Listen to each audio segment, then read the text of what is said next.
this is my video diary journal in Aqaba. Today is Thursday, I'm not too sure of the date, and I think it's day 25, 26 or 27 on the convoy.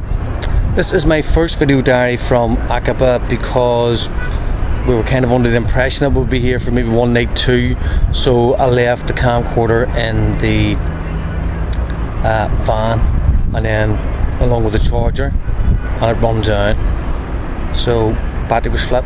I may have done one video empty, but anyway, I'm going to bring it up to date. So say this is Thursday, we're still here. This is day 5 in Aqaba. The information we get changes daily.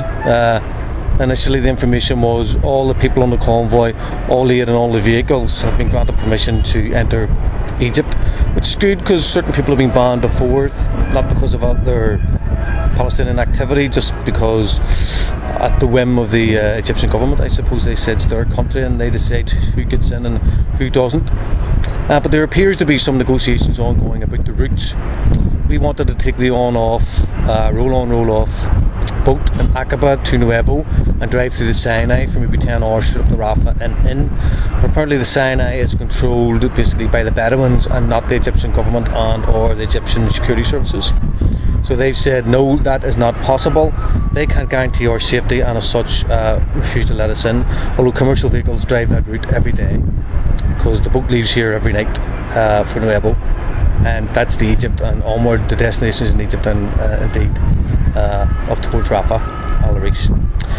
So we're on a bit of a loose end. We were all ready to go on at least 2 occasions. We were kind of promised that we were going and everything was sorted, and you know, morale picks up and everybody's ready to hit the road, and then it's all kind of knocked back at the last minute. So very, very disappointing and very unsettling at the same time. So we're told that there'll be no movement today on Thursday, and tomorrow is Friday, which is prayer day in the Muslim world, so there'll be no travel tomorrow. So no travel today, no travel tomorrow.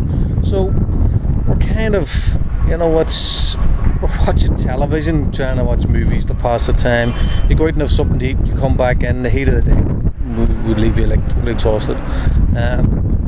Hotel rent's pretty basic, but we're only paying like £7 Jordanian per person, so that's £6.50. I wouldn't go complaining about the price.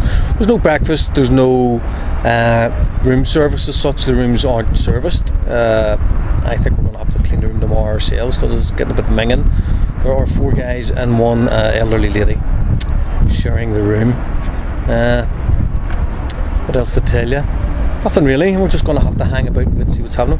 People are coming up with different ideas. Why don't we drive to Saudi Arabia? It'll half the time because they're telling us might have to go around the tip of Egypt in a boat. Maybe it could be a 24-hour boat journey. But regardless of what happens, I mean, I've been through this before, and so other members of the convoy. 16 days in Latakia. You know, I wouldn't want to be here 16 days, but I've already decided before I left Belfast to see it through. So, regardless of the circumstances, that's what I'm going to do. Just going to turn the camera around to let you see the sunset in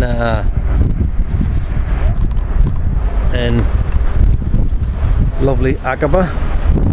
There is the biggest flagpole in the world, and if I just pan right, you'll see the sun just going down. I've actually specifically waited to do my video blog for this moment, so moment or two the sun will go down.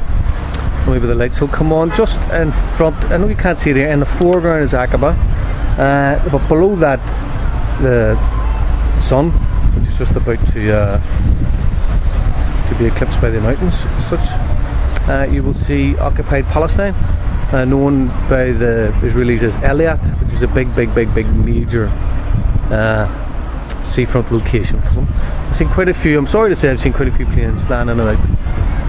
Obviously bringing tourists. Every plane got a tourist, every tourist got $1,000. There's a lot of money getting in there, you know, supporting that apartheid regime. So a lot of people in the convoy are extremely unhappy to be sitting looking across at that when I think it's just, how would you feel if you looked at that and you thought that's stolen land, stolen homes, stolen dreams and stolen lives? Bad crack. There's a good title for a book if I want to do a book about this, which I'm considering. I'll just pan over, you have the mountains. That's the end of the sea, which is the Red Sea, which I was swimming in the other day. Indeed, yesterday and the day before. This is Aqaba here, and somewhere between the big buildings on the right, somewhere just past that, is an invisible border. It's invisible to my eye, but I'm going to suggest that people, why don't we just walk up to the Israeli border, just to the checkpoint, just to see. They're not looking to start any trouble, but just look them in the eye, do you know what I mean? See how quick it is? Yeah. So we're nearly done.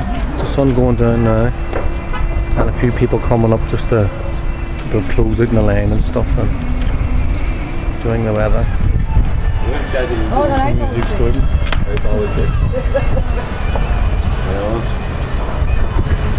It's beautiful, the sun, very beautiful, yeah. And people say there are 1 or 2 patrol boats, small warships in the sea between Jordan and Israel, but I haven't seen them as such. There we go, that's the sunset in Aqaba, and it's absolutely beautiful. A few of the street lights are coming on down in the town just below us. We're trying not to fall off the roof. You can actually see it clearly now.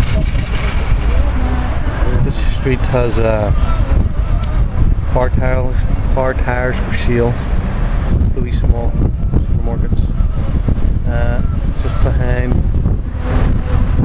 these buildings at the bottom, and before the ships in the foreground is the beach.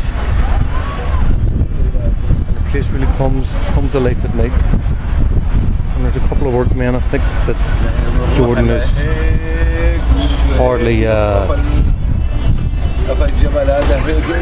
in the boom, but if you can have a wee look where the guys are working, or they're plastering. That's just a building for the shops. If you look further on down, selling melons underneath that tarpaulin. Then there's a car radio shop, tires. So that seems to be it. It's like a big shed. Becomes a workspace. They put the shutters down at night.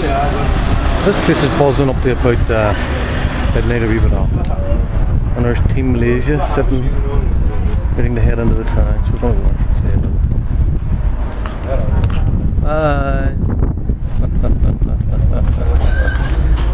Hi Faisal.